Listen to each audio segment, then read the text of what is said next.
혹시 이런 생각 해본 적 있어요? 왜 나는 항상 눈치를 봐야 하지? 왜 나는 하고 싶은 말을 못하지? 왜 나는 남들 기분 맞추느라 정작 내 기분은 엉망이지?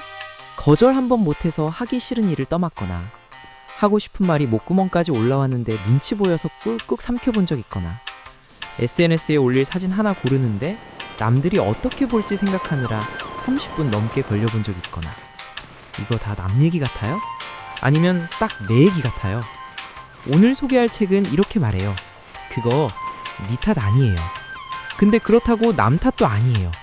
그럼 뭐가 문제냐고요? 이 책은 우리가 눈치를 보고 하고 싶은 말을 못하고 남들 기분 맞추느라 지쳐가는 이유가 딱 하나라고 말해요. 용기가 없어서요. 근데 잠깐만요. 그 용기라는 게 흔히 말하는 강해지자, 독해지자 이런 게 아니에요. 미움받을 용기예요. 남한테 미움받는 걸 감수하면서도 내 삶을 살아가는 용기. 이게 뭔 소린지 지금은 이해가 안 가도 괜찮아요. 끝까지 보면 이해돼요. 오늘 소개할 책은 기시미 이치로와 고가 푸미타케가 쓴 미움받을 용기예요. 일본에서 출판되고 나서 한국에서도 수백만 부가 팔린 책이에요. 이 책이 형식이 좀 특이한데요. 철학자랑 청년이 대화를 나누는 형식이에요. 다루는 심리학은 아들러 심리학이에요. 프로이트, 융이랑 함께 3대 심리학자로 불리는데 우리나라에서는 좀 덜 알려져 있어요. 근데 이 책을 읽고 나면 아들러가 왜 위험한 사상가로 불렸는지 알게 돼요. 오늘 3가지 알려드릴게요. 첫째, 트라우마는 없다. 둘째, 모든 문제는 인간관계에서 온다. 셋째, 미움받을 용기가 정확히 뭔지. 좀 자극적으로 들릴 수 있는데 들어보면 공감이 갈 거예요. 근데 시작하기 전에 하나만 물어볼게요. 지금 당신 삶에서 남 눈치 안 보고 살고 있어요? 아니면 오늘도 누군가의 기분을 맞추느라 정작 내 기분은 뒷전이에요? 이 질문에 바로 대답하기 어려우면 끝까지 봐요. 자, 시작합니다. 심리학 얘기를 하면 프로이트가 가장 먼저 나와요. 프로이트의 핵심 주자는 이거예요. 지금 내가 이런 사람이 된 건 과거의 경험 때문이다. 어릴 때 어떤 일을 겪었느냐가 지금의 나를 만들었다는 거죠. 근데 아들러는 완전히 반대로 말해요. 과거는 중요하지 않다. 지금 내가 어떤 선택을 하느냐가 중요하다. 딱 들어도 느낌이 다르죠. 프로이트는 현재의 나를 과거로 설명해요. 아들러는 현재의 나를 지금 내 선택으로 설명해요. 어떤 게 더 맞는 것 같아요? 이걸 좀 더 쉽게 설명해 볼게요. 프로이트식 사고방식을 원인론이라고 해요. 모든 행동에는 원인이 있다는 거예요. 예를 들어서 어떤 사람이 방에서 나가질 못해요. 사람들 만나는 게 너무 무서워서요. 프로이트식으로 보면 이래요. 어릴 때 상처를 받아서 저런 거야. 과거의 트라우마 때문이야. 근데 아들러식으로 보면 달라요. 저 사람은 방 밖으로 나가지 않겠다는 목적이 있어서 불안이라는 감정을 만들어내는 거야. 방 밖으로 나갔다가 상처받는 게 두렵고 그걸 피하려는 목적이 먼저 있다는 거예요. 이걸 목적론이라고 해요. 좀 충격적이죠? 감정도 우리가 만들어낸다는 거예요. 원인이 있어서 감정이 생기는 게 아니라 목적이 있어서 감정을 만들어낸다는 거죠. 그래서 이게 뭐가 다르냐고요? 엄청 달라요. 프로이트식으로 생각하면 이렇게 돼요. 나는 과거 때문에 이런 사람이 됐어. 어쩔 수 없어. 나는 바뀔 수 없어. 근데 아들러식으로 생각하면 이렇게 돼요. 나는 지금 이 선택을 하고 있는 거야. 다른 선택을 할 수도 있어. 과거는 바꿀 수 없어요. 근데 지금 내 선택은 바꿀 수 있잖아요. 아들러가 위험하다고 불린 이유가 이거예요. 과거 때문에 현재가 불행하다는 편한 변명을 완전히 부숴버리니까요.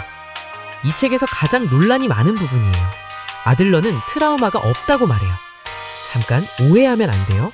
트라우마가 되는 사건 자체가 없다는 게 아니에요. 힘든 일, 상처받은 일은 분명히 있어요.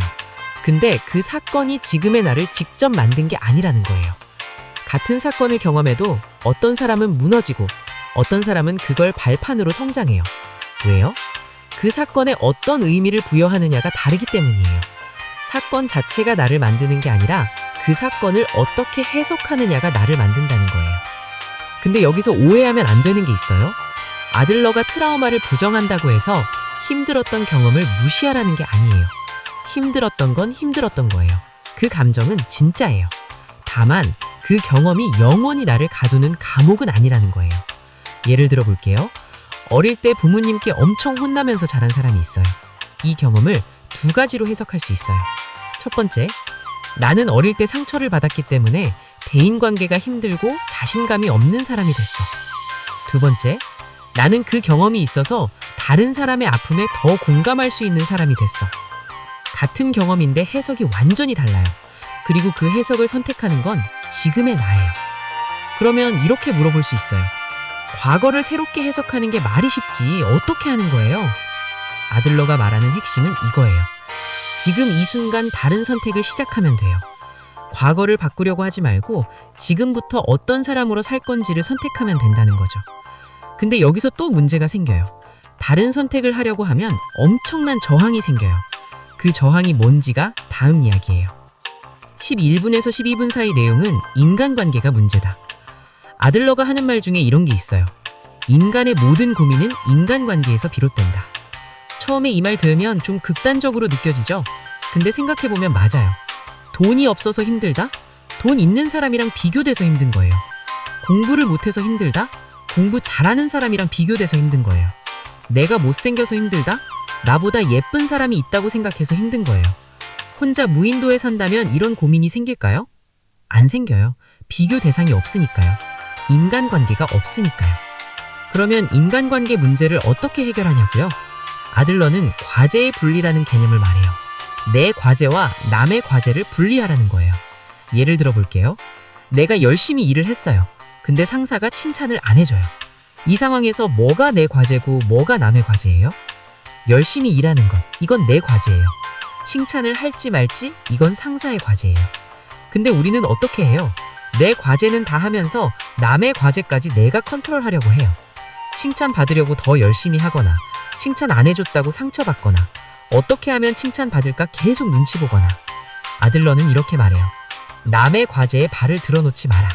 그리고 내 과제에 남이 발을 들어놓게 하지 마라. 이게 진짜 쉽지 않아요. 근데 이걸 하지 못하면 계속 남 눈치를 보게 돼요. 과제의 분리가 어려운 이유가 있어요. 우리 안에 인정 욕구가 있기 때문이에요. 남한테 인정받고 싶은 마음, 남한테 칭찬받고 싶은 마음, 남한테 미움받기 싫은 마음, 이게 다 인정 욕구예요. 근데 아들러는 이렇게 말해요. 인정 욕구를 충족시키려 사는 건 남이 쓴 각본대로 사는 거다. 내가 어떻게 살지를 남이 결정하게 두는 거예요. 그럼 인정 욕구를 어떻게 해요? 여기서 나오는 게 미움받을 용기예요. 미움받을 용기라고 하면 이런 생각이 들 수 있어요. 그럼 그냥 막살나는 거야? 남 눈치 하나도 안 보고 하고 싶은 대로 다 하라는 거야? 아니에요. 미움받을 용기는 이거예요. 모든 사람한테 좋은 사람이 되려는 걸 포기하는 거예요. 생각해봐요. 세상 모든 사람한테 좋은 사람이 될 수 있어요? 불가능해요. 내가 A한테 잘하면 B는 섭섭해하고, 내가 이 선택을 하면 저 사람은 싫어해요. 어떻게 살든 누군가는 나를 싫어해요. 그게 세상이에요. 그걸 알면서도 모든 사람한테 잘 보이려고 하면 결국 아무것도 못해요. 아들러는 이렇게 말해요. 자유의 대가는 미움받는 것이다.